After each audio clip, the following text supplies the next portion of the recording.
नमस्कार साथियों, ज्ञान 360 के लेक्चर नंबर 109 में आपका हार्दिक अभिनंदन। साथियों, आज का जो मेरा विषय है वो ज्वलन ताप को लेकर के है। और जो ईंधन की बात हम करेंगे वो डीजल, पेट्रोल और केरोसिन ऑयल की हम बात करेंगे कि इन तीनों में सबसे पहले कौन आग पकड़ता है।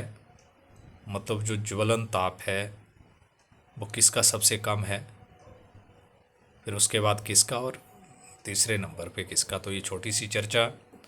साथियों, किसी भी ईंधन को जलने के लिए उसका जो इग्निशन टेम्परेचर होता है, ज्वलन ताप होता है, वो मैटर करता है। और जो मैं तीन लिक्विड की यहाँ पे बात कर रहा हूँ, केरोसिन, पेट्रोल और डीजल, इसमें जो पेट्रोल होता है उसका इग्निशन टेम्परेचर सबसे कम होता है, इसलिए वो सबसे पहले आग पकड़ता है।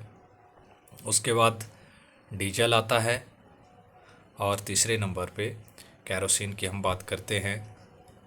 और अगर हम बाष्पीकरण की बात करें तो जो हमारा पेट्रोल है ये जल्दी वाष्प में, वेपर में कन्वर्ट हो जाता है। और ये भी एक कारण है कि ये जल्दी आग पकड़ता है। जो पेट्रोल का वाष्प वाला पोर्शन होता है वो जल्दी आग पकड़ लेता है तरल के कंपैरिजन में।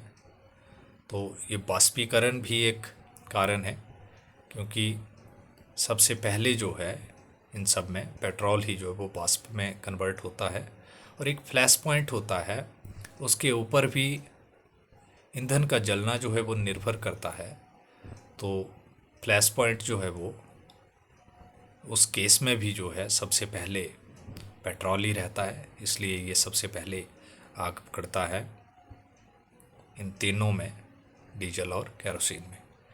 तो ये था मेरा आज का विषय कि केरोसिन, पेट्रोल और डीजल में सबसे कम इग्निशन टेम्परेचर जो है, मतलब सबसे पहले जो है आग इन तीनों में कौन पकड़ता है।